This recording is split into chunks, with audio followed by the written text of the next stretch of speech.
Welcome to ज़रा हट के। मुबशर जैदी और वसतुल्ला ख़ान का सलाम कबूल कीजिए।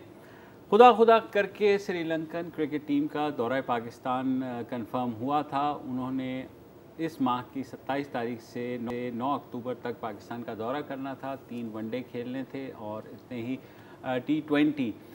पहले तो उसमें मुश्किल ये आई कि जो टॉप प्लेयर्स थे श्रीलंका के, जो टॉप 10 प्लेयर्स थे, उन्होंने पाकिस्तान आने से इनकार कर दिया। मगर फिर भी श्रीलंकन बोर्ड ने बाकी खिलाड़ियों को, जो उनकी सेकंड स्ट्रिंग टीम थी, उसको पाकिस्तान भेजने की हामी भरी। ये दौरा इसलिए बहुत सिंबॉलिकली अहम है क्योंकि 2009 में जब श्रीलंकन टीम पर हमला हुआ था लाहौर में, उसके बाद से पाकिस्तान में इंटरनेशनल क्रिकेट टीम्स ने आने से मना कर दिया था। उसके बाद 2-3 साल का जिम्बाब्वे की टीम को ला कर के यहाँ खिलाया गया था। मगर अब तक पाकिस्तान जितनी भी होम सीरीज़ है वो ज़्यादातर UAE में ही खेलता है। बात हो रही थी कि दौरा हो जाएगा, तैयारियां भी हो रही थी, मगर आज अब से कुछ देर पहले श्रीलंका से ये खबर आई है कि उनके प्राइम मिनिस्टर ऑफिस ने श्रीलंकन क्रिकेट बोर्ड को ये बताया है कि उनके पास एक इन्फॉर्मेशन है ऐसी आई है कि शायद दोबारा से श्रीलंका की क्रिकेट टीम पर कोई दहशतगर्द हमले का ख़तरा है। लिहाजा वो अपनी सिक्योरिटी को रीअसेस करें, यानी उसको दोबारा से सिक्योरिटी प्रोसेस को जांचें और फिर फैसला करें कि उन्होंने पाकिस्तान जाना है या नहीं। इससे जो दौरा अभी जो होना है उसके ऊपर ज़ाहिर है ख़ासे सवालात उठ गए हैं। पाकिस्तान क्रिकेट बोर्ड का भी उस पर रिएक्शन आ रहा है। उन्होंने कहा है हमने ये स्टेटमेंट देखी है, मगर क्या ये दौरा हो पाएगा या नहीं हो पाएगा, इस सिलसिले में हम बात करेंगे फैज़ान लाखानी से, जो जियो के स्टार क्रिकेट करस्पॉन्डेंट भी हैं, खेलों पर कड़ी नज़र भी रखते हैं और क्रिकेट के मामले में उनकी नॉलेज बहरहाल सबसे ज़्यादा ही होती है। अस्सलाम वालेकुम फैज़ान। जी वालेकुम अस्सलाम। हाँ फैज़ान, ये बताइए फिर आपको क्या लग रहा है कि ये जो स्टेटमेंट आई है उसके बाद दौरा मुमकिन हो पाएगा? देखिए, ये सडनली कुछ चेंज ऑफ माइंड नजर आ रहा है श्रीलंकन क्रिकेट की तरफ से, क्योंकि 4:30 बजे के लगभग आज उन्होंने टीम का ऐलान किया, प्रेस रिलीज रही और बड़ा सबने वेलकम किया कि टीम आ रही है डिस्पाइट के टॉप प्लेयर्स भी आ रहे हैं। और 7:30 बजे के बाद एक अचानक उनका एक और प्रेस रिलीज आता है जिसमें अपडेट आ रही होती है कि वो अब रीअसेस कर रहे हैं सिचुएशन को, क्योंकि उनको प्राइम मिनिस्टर ऑफिस जो उनका है उनकी तरफ से एक वार्निंग फॉरवर्ड की गई है। वार्निंग उनको मौसूल हुई है कि जिसमें एक पॉसिबल थ्रेट का तस्करा किया गया, जिसके बाद अब वो रीअसेस करेंगे और रीअसेसमेंट के लिए उन्होंने श्रीलंकन गवर्नमेंट की असिस्टेंस मांगी कि अब गवर्नमेंट बताए कि हम किस तरह रीअसेस करें सारी सिक्योरिटी को और क्या क्या चीजें देखनी है। तो अब एक ये कह लें कि शुक्र शुबात के बादल छा गए हैं इस सीरीज पर। ऑफ कोर्स क्रिकेट फैंस जो पाकिस्तान में थे वो बड़ा लुक फॉरवर्ड करते थे, डिस्पाइट के टॉप प्लेयर्स नहीं आ रहे थे, क्योंकि ये पाकिस्तान के लिए एक परसेप्शन की बैटल को जीतने के लिए बड़ी अहम है ये सीरीज। और अगर अब भी पाकिस्तान क्रिकेट बोर्ड और पाकिस्तान के गवर्नमेंट के पास मौका है किसी तरह कन्विंस करे श्रीलंकन काउंटर पार्ट को कि सिक्योरिटी के तमाम मामला यहाँ पर बेहतरीन अंदाज में अंजाम दिए जाएंगे। तो जैसे ही ये खबर आई तो PCB की तरफ से कोई राब्ता किया गया श्रीलंकन गवर्नमेंट से या श्रीलंकन क्रिकेट बोर्ड से, वहाँ कुछ बातचीत हुई? देखिए, PCB की जानिब से यही कहा जा रहा है कि हम श्रीलंकन क्रिकेट बोर्ड से मुस्तकिल राब्ते में और जो उनकी तहफ़्फ़ुज़ात है उसको दूर करने के लिए हम हर वक्त पूरी कोशिश करते रहेंगे। बट PCB को हम ये पूछा भी जाता रहा और PCB ने ऑफिशियली स्टेटमेंट भी कहा कि ऐसी क्या थ्रेट है या कुछ ऐसी जो वार्निंग है जो आपसे शेयर की गई है, ऐसी इंटेलिजेंस शेयर की गई, तो PCB से अब तक इस हवाले से कुछ ऐसा शेयर नहीं किया गया जिसकी बुनियाद पर पाकिस्तान क्रिकेट बोर्ड या even government of Pakistan security को एनहांस करे या अपना मजीद बेहतर प्लान बनाकर श्रीलंका को देते हो। अगर श्रीलंका के पास ऐसी कोई ऑफिशियली कोई चीज आई है जो उनको कह रहे हैं कि प्राइम मिनिस्टर ऑफिस को मौसूल हुई है, तो एटलीस्ट वो पाकिस्तानी काउंटर पार्ट के साथ शेयर करे ताकि पाकिस्तान उस पर ऑफिशियली कुछ अपना स्टैंड बेहतर कर सके। अच्छा फैज़ान, जिम्बाब्वे की एक टीम होकर के चली गई थी तो ख्याल था कि तब हो जाएगा। उसके बाद एक वर्ल्ड 11 भी आई थी पाकिस्तान और लग रहा था कि बैनुल-अक़वामी सतह पर भी कोशिशें हो रही हैं कि किसी तरह पाकिस्तान में क्रिकेट वापस लाई जाए और जो आनी भी चाहिए, क्योंकि अब दहशतगर्दी के जो वाक़यात पाकिस्तान में अब बिल्कुल ही ख़त्म हो चुके हैं। ख़ास तौर पर कराची, लाहौर, इस्लामाबाद की तरफ तो बिल्कुल ही कोई ऐसा वो नहीं है। तो इस सूरत हाल में क्या है, क्या हम फवाद चौधरी साहब की जो ट्वीट्स हैं उनको सीरियस ले लें कि जिसमें वो कह रहे हैं कि भारत प्रेशर डाल रहा है कि IPL में नहीं खिलवाएगा श्रीलंकन क्रिकेटर्स को अगर उन्होंने दौरा किया, कुछ ऐसा है या आपके ख्याल में ये बिल्कुल ही एक डिफरेंट चीज़ है? देखिए फवाद साहब तो कहते हैं कि आईपीएल के कॉन्ट्रैक्ट का उनको थ्रेट होगा, बट अगर हम पिछले 4-5 साल में देखें तो एक ही रेगुलर श्रीलंकन प्लेयर है लासिथ मलिंगा जो आईपीएल रेगुलरली खेल रहे थे। बाकी प्लेयर्स इतना रेगुलरली फीचर नहीं करते आईपीएल में, और आईपीएल की टीम्स भी प्रॉब्ली इतना इंटरेस्ट नहीं शो करती श्रीलंकन प्लेयर्स पे। तो ये वाली बात तो यहाँ पर इतनी मौजूद नहीं नजर आती। बट ये कि हम इस बात को ऑल्दो रिजेक्ट नहीं कर सकते, लेकिन जिस तरह सीक्वेंस ऑफ इवेंट्स रहे हैं, आपने जिम्बाब्वे की सीरीज का जिक्र किया, 2015 में जिम्बाब्वे की टीम आई, फिर 2017 में एक पीएसएल का फाइनल हुआ मुबशिर भाई, उसके बाद वर्ल्ड 11 की टीम आई, फिर उसके बाद वेस्टइंडीज की टीम कराची में 3 T20 चल गई।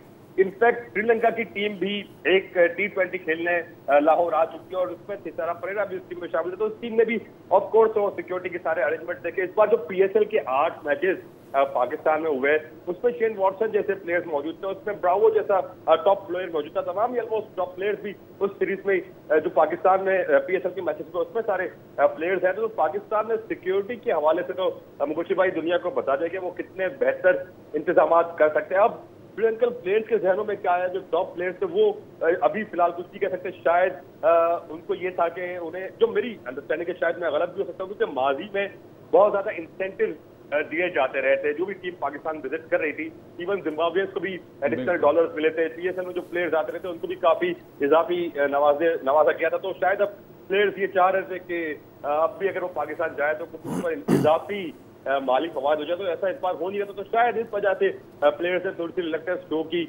बट जहां तक सिक्योरिटी की बात है मुबशिर भाई, हमने भी तमाम ही जब से क्रिकेट की वापसी का सिलसिला शुरू हुआ है मैचेस कवर करते रहे, बेहतरीन सिक्योरिटी रही है, बेहतरीन अंदाज। और इनफैक्ट जैसे जैसे मैचेस की तादाद पाकिस्तान में बढ़ती जा रही है, सिक्योरिटी जो यहाँ पर जो पुलिस है, लोकल एडमिनिस्ट्रेशन है, उसको आइडिया होते जा रहा है कि किस तरह कॉर्डन करना है, किस तरह सिक्योरिटी करनी, तो और स्मूथ होते जा रहा है और पब्लिक फ्रेंडली अरेंजमेंट्स होते जा रहे हैं। तो इनफैक्ट जो श्रीलंकन क्रिकेट बोर्ड के जो यहाँ पर वो आए थे सिक्योरिटी ऑफिसर, जिसमें फॉर्मर श्रीलंकन मिलिट्री ऑफिसर्स भी शामिल थे, वो भी काफी इम्प्रेस थे। तो अब अचानक ऐसी क्या चीज आ गई, या कहीं पे इसमें कोई थर्ड फोर्सेस भी इन्वॉल्व हो गई जो नहीं चाहती कि पाकिस्तान में क्रिकेट हो, तो इस चीज को रूल आउट नहीं कर सकते, क्योंकि आज शाम 4:30-5 बजे तक सारी चीजें ऑन ट्रैक थी।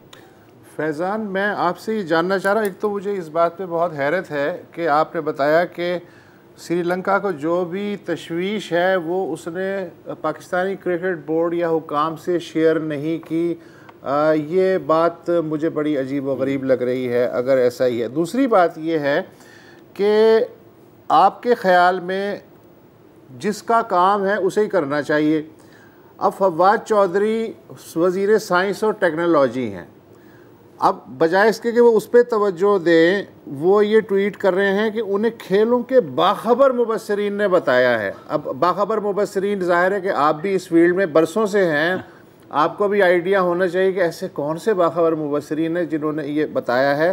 दूसरी बात है कि इस ट्वीट का मेरे हिसाब से, हालांकि मैं क्रिकेट आपको पता है कितनी कोई मुझे शुद्ध बोध नहीं है, इंसानी रवैया एक चीज़ होती है कि इस ट्वीट का असर ये होता है कि श्रीलंका के खेलों के वज़ीर ब्रैन फर्नांडो, उन्होंने झुंझला के ये कहा कि वो इन खबरों की तरदीद करते हैं कि इंडिया ने श्रीलंका के 10 खिलाड़ियों को पाकिस्तान ना जाने पे मजबूर किया। उन्होंने कहा कि इसकी वजह 2009 का जो लाहौर का अटैक था, वो खिलाड़ियों की जो फैमिलीज़ हैं उनके लाशऊर में है कि उन्हें इस बात की टेंशन है। तो एक ऐसे मौके पे श्रीलंका को ये नागवार भी तो लग सकता है ना कि एक ऐसी बात एक गैर मुताल्लिक आदमी जो है वो उन पे एक इल्ज़ामिया शक्ल में कह रहा है कि मसलन इसका सीधा सीधा उर्दू में तर्जुमा ये होगा कि श्रीलंका वालों तुम तो हिंदुस्तान के पिट्ठू हो इसलिए तुम नहीं आ रहे हो। अब बताइए, इसके बाद उन्हें गुस्सा आएगा, उन्हें झुंझलाहट आएगी, वो रीअसेस करेंगे अपने आप को या नहीं करेंगे? सर बिल्कुल आपका ये यहाँ पर बिल्कुल वैलिड पॉइंट है मतलब साहब के फवाद चौधरी साहब को वो ट्वीट नहीं करना चाहिए, बट वो एक पॉलिटिकल पोजीशन होल्ड करते हैं। और जो पिछले एक आध हफ्ते से इनफैक्ट जो उनके चांद के विषय पे भी जो वो ट्वीट करते रहे थे उससे भी बाकी लोग बात करते थे, बट वो फवाद साहब का अपना जाती मसला है, वो क्या ट्वीट करते हैं क्या नहीं करते। मैं समझता हूँ कि शायद उनको इस तरह के ट्वीट नहीं करनी चाहिए थी जिसकी वजह से कुछ मामला मुतासिर हो सकते थे। बट जो श्रीलंकन क्रिकेट बोर्ड के हवाले से जो बात है, ये बात बिल्कुल दुरुस्त है कि अब भी उनके जहनों में 2009 के वाकयात जिंदा हैं और 2-3 प्लेयर्स आज भी एक्टिव प्लेयर्स है उसमें से उस टीम के। ऑफ कोर्स उनको ये चीजें आज भी हॉन्ट करती होगी। किसी के साथ भी मतलब साहब ये हादसा होता तो उसको ये चीज हॉन्ट करती। लेकिन फैजान अक्टूबर 2017 में यही श्रीलंकन टीम 2009 के वाक़े के 4-5 साल बाद T20 खेल चुकी है। जिस तरह की स्टेटमेंट आई है कि वहाँ के प्राइम मिनिस्टर हाउस ने एक स्टेटमेंट जारी की है और कहा है कि ऐसी इत्तलात है, तो बहुत मुश्किल लग रहा है इस दौरे के उसमें पढ़ने में, दुबदबा में बढ़ने में मिसबाउल हक के हेड कोच बनने का भी कोई नहीं सर। अब ऐसी, चूँकि मुझे क्रिकेट नहीं आती इसलिए मैंने कहा आप फवाद चौधरी तक ही महसूस करें। वक्फा ले लें।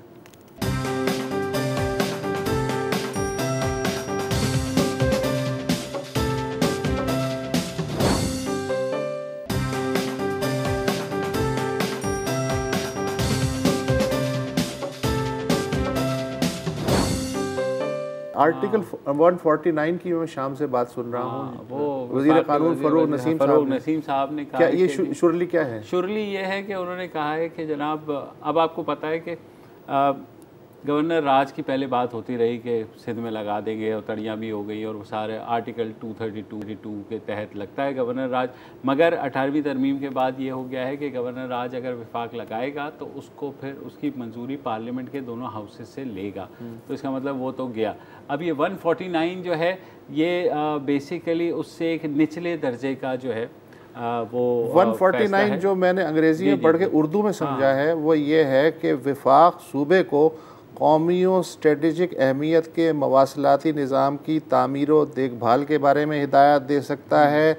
इसके अलावा अमन व अमान को लाहक ख़तरात और माशी मामलात में भी डायरेक्शन दे सकता है सूबे को। तो इसमें हर्ज क्या है? नहीं, हर्ज कुछ भी नहीं है, लेकिन आपको पता है कि अभी बल्कि मुर्तज़ा वहाब साहब भी हमारे साथ लाइन पे आएंगे। अगर आप उनको ले लें तो हम उनसे भी पूछ लेंगे कि क्या है, वो वज़ीर क़ानून यहाँ के हैं। मसला कुछ और है। मसला ये है कि ख़बरें ये आ रही हैं कि शायद CM साहब अंदर होने जा रहे हैं नेक्स्ट उस पे 18-19 को, तो वो एक बहरान बनेगा। ये कयास आ रही हैं ज़ाहिर। और ये भी जो है 149 ये इतना आसान नहीं है, क्योंकि उन्होंने कहा जी हम 149 करेंगे, विफाक को डायरेक्शन देगा। अगर डायरेक्शन हो गई तो ठीक है, अगर सिंध गवर्नमेंट ने नहीं मानी तो हम सुप्रीम कोर्ट चले जाएंगे, सुप्रीम कोर्ट से फिर फैसला लेंगे। तो ये बहुत ही एक लंबा खेल है। ऐसा नहीं है कि 149 आज विफाक कहेगा, क्योंकि सिंध ने तो मानना नहीं है। जब सिंध नहीं मानेगा तो डिस्प्यूट के लिए वो सुप्रीम कोर्ट चले जाएंगे। लेकिन वो सूबे पे नहीं लागू करना चाह रहा है 149, वो शायद कराची पे लागू करना चाह रहा है। लेकिन उसकी कोई कंक्रीट रीज़न तो देनी पड़ेगी ना। क्या सिर्फ कचरे की वजह से वो लागू करना चाह रहे हैं? क्योंकि लॉ एंड ऑर्डर सिचुएशन बहरहाल बहुत बेहतर है जो आज से शायद 4-5 साल पहले थी। ये कचरा कौमी और स्ट्रेटेजिक अहमियत के मामलात में नहीं आता क्या? सर ये तो इंटरप्रिटेशन पे सुप्रीम कोर्ट करेगा ना कि कचरा आता है कि नहीं आता है। अब मसला फ़रूग नसीम ने तो कर दी ना। फ़रूग नसीम साहब तो वो अब अच्छा, फ़रूग नसीम साहब ने बात तो कह दी है और वो ज़ाहिर है वो आज हेडलाइंस भी बन गई हैं। लेकिन फ़रूग नसीम साहब को गुज़िश्ता हफ्ते जो है वज़ीर आज़म ने स्ट्रैटेजिक कमेटी जो बनाई है कराची के लिए, उसका हेड बना दिया। ज़ाहिर है उन्होंने भी कुछ करके दिखाना ना, वो कोई पत्ता तो निकालेंगे। अब ये है वो ये कह रहे हैं कि अभी ये जा कर के मंजूरी के लिए वो खान साहब के सामने पेश करेंगे। अगर खान साहब ने मंजूर कर दिया तो ये काबीना के सामने जाएगा, काबीना ने मंजूर कर दिया तो फिर हम लगाएंगे। तो बेसिकली एडवाइस ही दे सकती है ना हुकूमत? एडवाइस ही दे सकती है। ये बाइंडिंग भी नहीं होगा।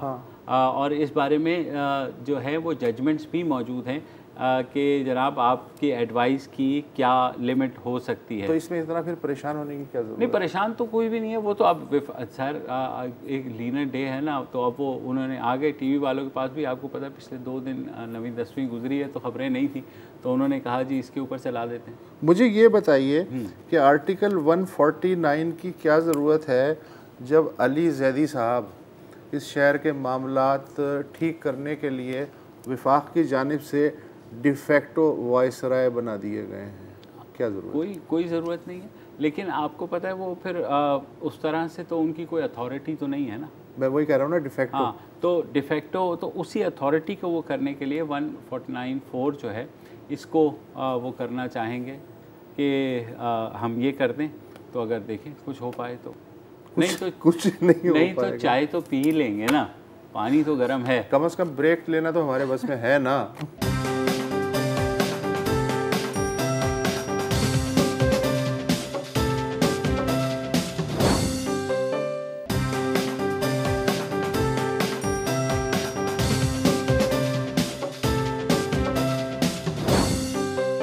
एक साहब हैं तारिक चौधरी साहब, हमजा तारिक चौधरी, जिन्होंने पाकिस्तान फैक्ट एक इनिशिएटिव लॉन्च किया, जो कि PILDAT Pakistan institute of legislative development and transparency, बड़ा मशहूर इदारा है जो कि पार्लियामेंट की प्रोसीडिंग्स भी देखता है और सारा कुछ वो करता है।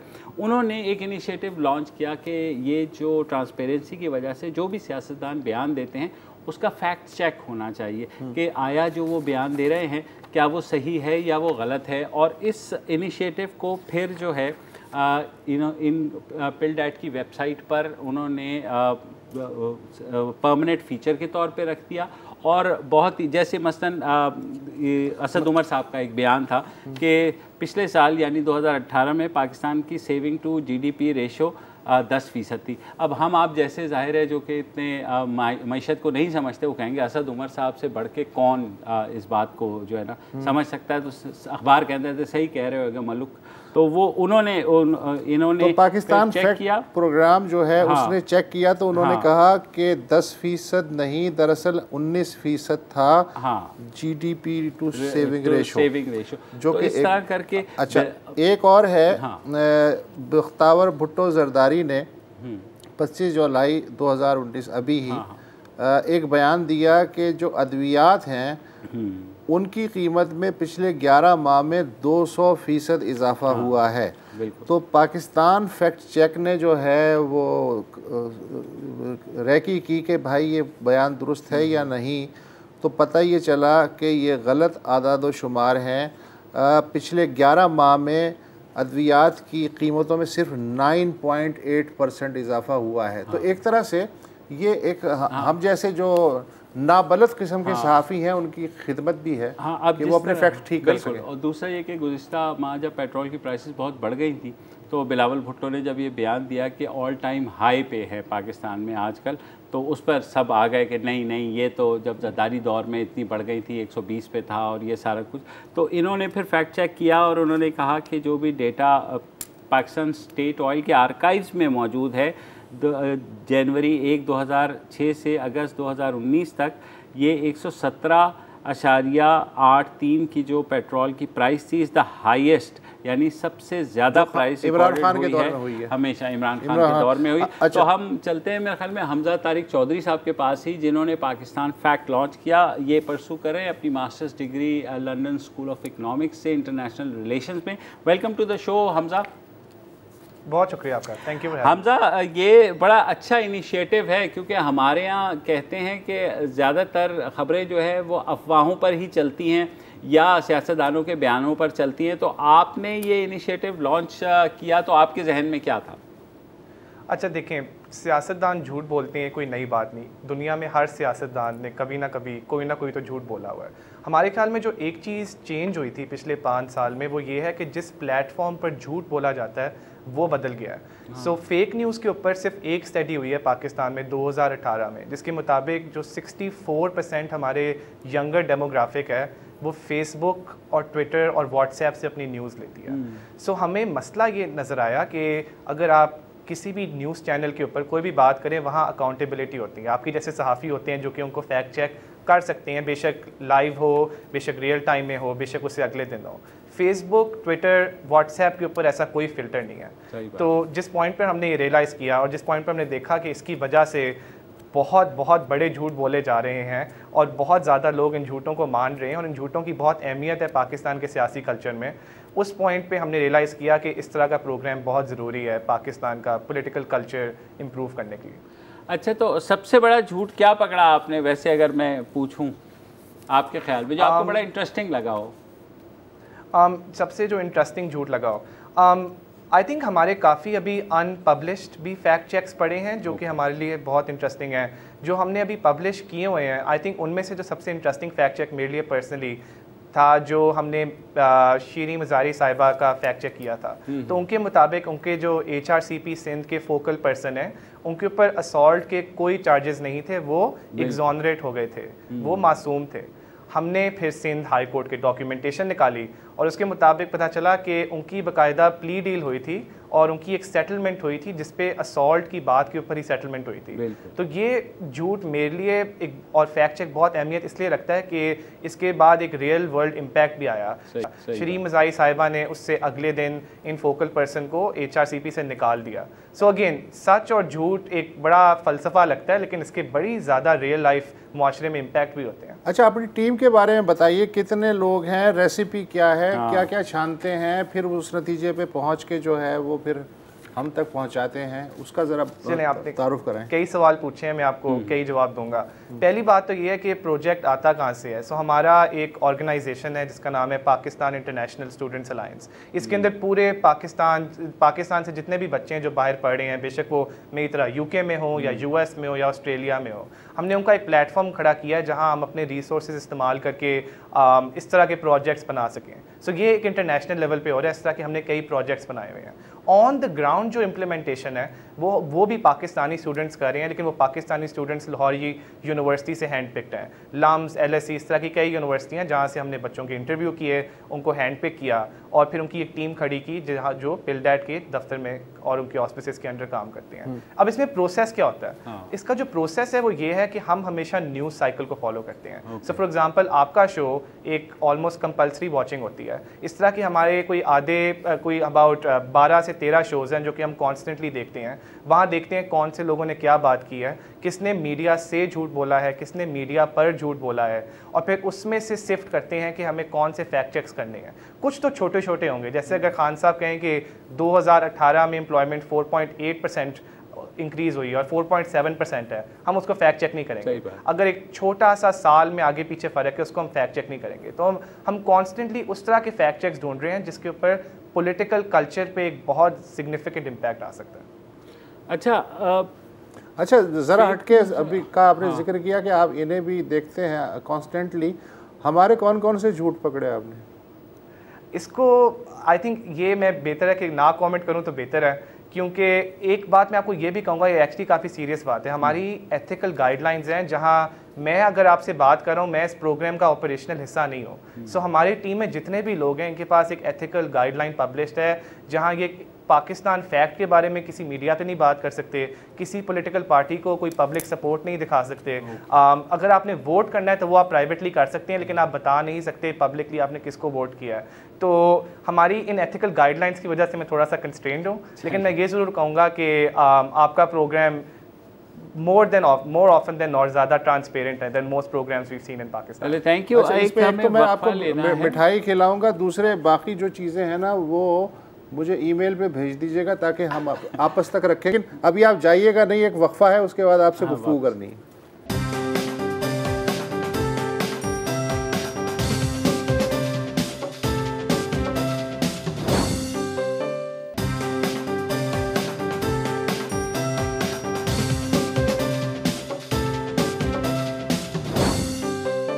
एक चीज़ बताइए, आपने बड़े शुरू में ही बताया कि ज़्यादा जो है फेक न्यूज़ वो फैलती ही सोशल मीडिया के थ्रू है, चाहे वो व्हाट्सएप हो, चाहे वो फेसबुक हो, चाहे वो ट्विटर हो या और दूसरे ज़राए हों।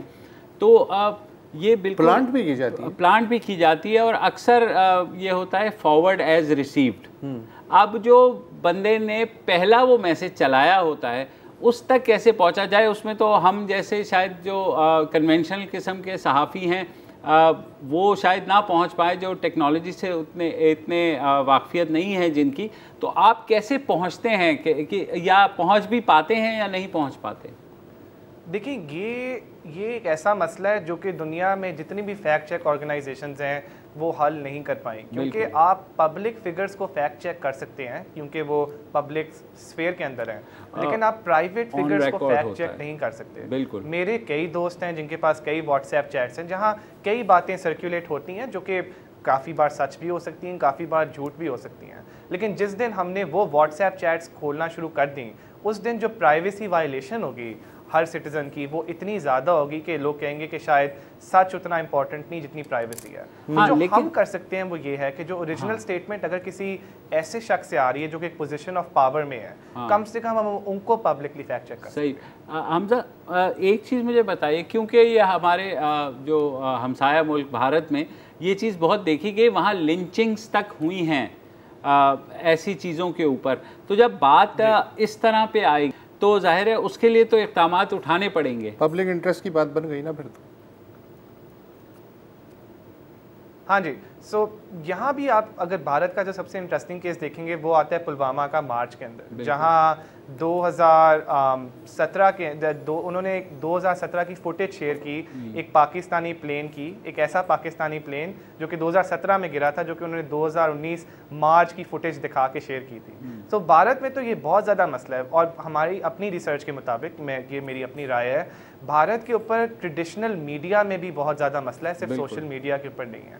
सो डेफिनेटली एक पब्लिक इंटरेस्ट का इशू है, ये इशू दोनों साइड्स पे अकर करता है। लेकिन जो एक बात है जिससे मैं बहुत खुश हूँ वो ये है कि कम से कम हमारा जो ट्रेडिशनल मीडिया है, print media, TV media, electronic media, उस पे उस हद तक फैक्ट चेकिंग की ज़रूरत नहीं है जितनी शायद इंडिया में हो।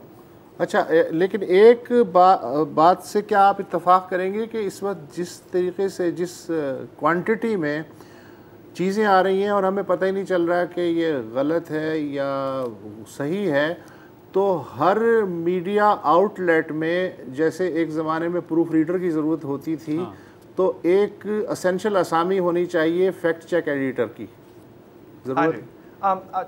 मैं आपको, मेरे ख्याल में जो 90% न्यूज़ है वो है ही सिर्फ ये कि आपने अपनी ऑडियंस को बताना है कि सच क्या है और गलत क्या है। जैसे CNN पे एक होते हैं एंडरसन कूपर साहब, वो एक शो करते हैं घंटे का, उसमें से 10 मिनट का उनका एक सेक्शन होता है जिसका नाम है कीपिंग देम ऑनेस्ट। और मैं सोचता हूँ कि कीपिंग देम ऑनेस्ट तो आपकी जॉब है 24/7। तो मैं न्यूज़ को सोचता हूँ कि न्यूज़ है ही प्रोसेस एक फैक्ट चेकिंग करने की। सो ना सिर्फ कि हमें एक फैक्ट चेकिंग ऑफिसर की ज़रूरत है जो कि हर न्यूज़ आउटलेट में होना चाहिए। आई थिंक जो न्यूज़ आउटलेट का जो प्राइमरी थ्रस्ट है वो शुरू से हमेशा ये होना चाहिए, क्या सच है, क्या गलत है, हम अपनी ऑडियंस को कैसे प्रेजेंट कर सकते हैं। प्लांटेड न्यूज़ की साइंस क्या इससे मुख्तलिफ है जो हम बात कर रहे हैं? अब देखिए, प्लांटेड न्यूज़ भी कई तरह की होती हैं। कुछ प्लांटेड न्यूज़ ऐसी होती हैं जो कि क्या कहते हैं, ट्रेडिशनल मीडिया सोर्सेज पे आती हैं। कुछ प्लांटेड न्यूज़ ऐसी होती हैं जहां एविडेंस रख देते हैं और जब एजेंसीज को मिलता है तो उसके बेसिस पे न्यूज़ मिलती है।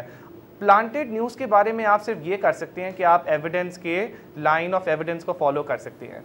कहाँ जाके ये पहली बार न्यूज़ आई थी और वो न्यूज़ किससे आई थी और उस न्यूज़ का एविडेंस क्या था। ऑफन इनफ ये करना बहुत मुश्किल होता है। न्यूज़ अगर फॉर एग्जांपल कश्मीर से निकल रही है, हमारे रिसर्चर्स श्रीनगर जाके फैक्ट चेक कुछ क्लेम्स नहीं कर सकते।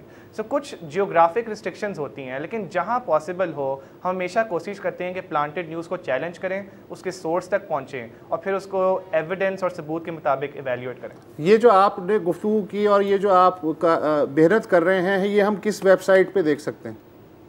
हाँ जी, सो जो पिलडेट इदारे का, हाँ जी, सो पिलडेट का जो इदारा है उसके ऊपर उनकी वेबसाइट है। उस वेबसाइट का एक वेब पेज है जो कि सिर्फ पाकिस्तान फैक्ट के लिए है। वहाँ आप हर तरह का फैक्ट चेक जितने हमने किए हैं, जितने हम कर रहे हैं, उनको एक्सेस कर सकते हैं। लेकिन ज़्यादा लोगों के लिए मैं कहूँगा कि इनके फेसबुक और ट्विटर हैंडल्स भी हैं। तो अगर आप फेसबुक पे पाकिस्तान फैक्ट लिखें, ट्विटर पे पाकिस्तान फैक्ट लिखें, आप एक ये हैंडल्स एक्सेस कर सकते हैं। चलिए, बहुत शुक्रिया हमजा तारिक चौधरी, बहुत इन्फॉर्मेटिव गुफ्तगू रही। हम जैसे जो जाहिर है सोशल मीडिया से उस हद तक नहीं घुसते, हमारे साथ यार मुझे तो पता ही नहीं लगता कि फॉर्मल मीडिया क्या और सोशल मीडिया लेकिन क्या ये वो एग्जैक्टली, क्योंकि ख़बरें जो हैं, ये आपकी बात सही है कि फैक्ट चेक एडिटर होना चाहिए, लेकिन फैक्ट चेक एडिटर को फिर काम भी करने देना चाहिए। ये भी हो सकता है कि फैक्ट चेक एडिटर रख लें लेकिन वो वेला बैठा रहे, हाँ, इसलिए कि उसको काम ना, क्योंकि आजकल तो खबरों पे आपको पता ही है अच्छा। फैक्ट पे भी चेक है। तो इसी बात पे हाँ इजाज़त दीजिए, कल दोबारा हाजिर होंगे। खुदा हाफ़िज़। अस्सलाम वालेकुम। अगर आपको हमारे शो पसंद आया है तो प्लीज़ हमारे YouTube चैनल को सब्सक्राइब करें और अगर मुनासिब समझे तो इस वीडियो को लाइक भी कर लें, तो कोई हर्ज नहीं है, और शेयर भी कर लें और कमेंट भी कर दें, वरना वो सब ऐसे ही लिखते रहें। और ये जो दोनों कह रहे हैं ये कर लें जी प्लीज़, नहीं तो हमें भी घर जाना है, मैं आपके कंप्यूटर में नहीं रहना 24 घंटे। सही बात।